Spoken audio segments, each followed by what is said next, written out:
नमस्कार दोस्तों, स्वागत है आपका टेक्नो डिफेंस अपडेट पे। तो दोस्तों, इंडियन नेवी ने अपने भविष्य के विजन के ऊपर एक काफ़ी ज़्यादा बड़ा खुलासा किया है और साथ में यहाँ पर मैं आप सबको एक वीडियो में ये भी बता चुका हूँ कि एक ब्लू वाटर नेवी क्या होती है। तो दोस्तों, अगर आप भारत में भी एक ब्लू वाटर नेवी की बात करते हैं तो हमारी नौसेना के जो पूर्व अधिकारी है तो वे कई बार इसके बारे में बातचीत कर चुके हैं। और ये जो ब्लू वाटर नेवी होती है तो ये पूरी दुनिया में कहीं पर भी अपने जो मिलिट्री ऑपरेशंस होते हैं उनको करने में कैपेबल होती है, यानी कि ये काफ़ी ज़्यादा ताकतवर होती है और साथ में इसकी जो डेटरेंस है वो एक अलग ही लेवल की होती है। तो इस 15 अगस्त के मौके पर पीएम मोदी जी ने पूरे देश के सामने ये ऐलान किया था कि भारत 2047 तक एक डेवलप्ड कंट्री बन जाएगा, जहां पर आप सबको वे सारी फैसिलिटीज़ देखने को मिलेगी जो कि आमतौर पर आप सबको अमेरिका या फिर जो यूरोपियन कंट्रीज़ है उनमें देखने को मिलती है। तो ये एक अपने आप में काफ़ी ज़्यादा बड़ा और साथ में महत्वाकांक्षी लक्ष्य है। तो इसके बाद अब भारतीय नौसेना ने भी कुछ इसी विजन को लेकर के एक बड़ा खुलासा किया है। तो दोस्तों, इससे रिलेटेड आप सब अपनी स्क्रीन के ऊपर एक आर्टिकल को देख सकते हैं जहां पर भारतीय नौसेना ने अपने 2047 तक यानी कि आने वाले 25 साल का क्या हमारा विजन होगा उसके बारे में यहाँ पर बताया है। तो दोस्तों, यहाँ पर जो सबसे ज़्यादा बड़ा मेन पॉइंट था वो यहाँ पर ये था कि भारतीय नौसेना 2047 तक पूरी तरह से आत्मनिर्भर नौसेना बन जाएगी, यानी कि भारतीय नौसेना में जितने भी सिस्टम या फिर हथियार आप सबको देखने को मिलेंगे वे आप सबको भारत में ही बनते हुए दिखाई देंगे। इसके बाद में ये जो खुलासा है तो ये इंडियन नेवी के जो chief admiral R Hari Kumar ji है तो उन्होंने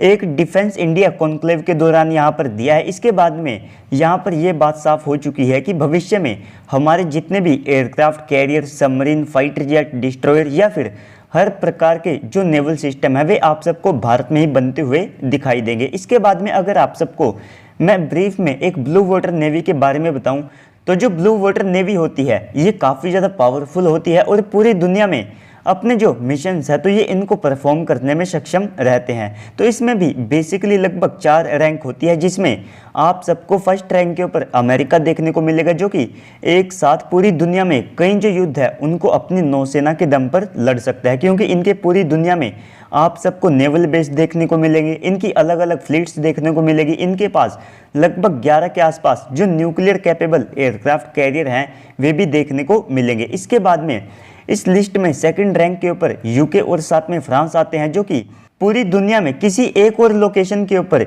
ये जो है युद्ध को लड़ सकते हैं। इसके मुकाबले अगर आप अमेरिका की बात करते हैं तो वे मल्टीपल लोकेशंस के ऊपर जो नेवल ऑपरेशंस है उनको यहाँ पर करने में सक्षम है। इसके बाद में थर्ड रैंक के ऊपर आप सबको इंडिया, रशिया और चाइना देखने को मिलेंगे जो कि बड़े समुद्री एरिया को हैंडल कर सकते हैं। जैसे कि भारत पूरे इंडियन ओशन रीजन को यहाँ पर हैंडल करता है, इसी तरह से जो चाइना, रशिया है उनकी नेवी भी ऐसा कर सकती है। इसके बाद में फोर्थ रैंक के ऊपर आप सबको वे कंट्रीज देखने को मिलेंगे जो कि बेसिकली यहाँ पर अपने रीजन में ही अपनी जो डोमिनेंस है उसे बनाए रखते हैं। तो दोस्तों, इस तरह की जो ब्लू वाटर नेवी है उसकी डेफिनेशन होती है। इसके बाद में अगर आप भारतीय नौसेना के भविष्य के विजन को देखते हैं तो इसमें आप सबको third aircraft carrier, project 18 class के destroyer, 4 helicopter carrier, Visakhapatnam class के डिस्ट्रॉयर, 6 SSN क्लास की सबमरीन, अरिहंत क्लास की सबमरीन, 3 13,000 टन की SSBN क्लास की सबमरीन्स आपको भारतीय नौसेना के बेड़े के अंदर देखने को मिलेगी।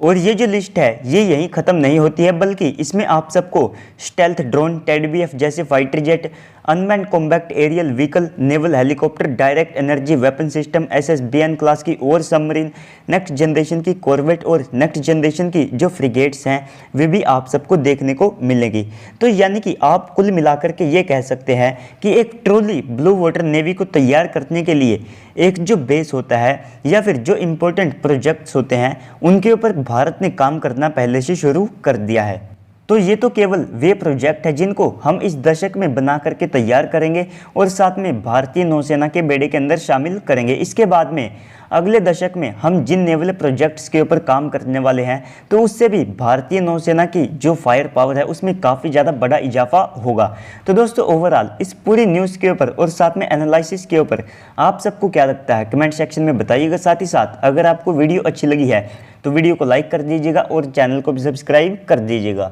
तो चलिए दोस्तों, आज की इस वीडियो में इतना ही, मिलते हैं अगली वीडियो में, तब तक के लिए गुड बाय, जय हिंद।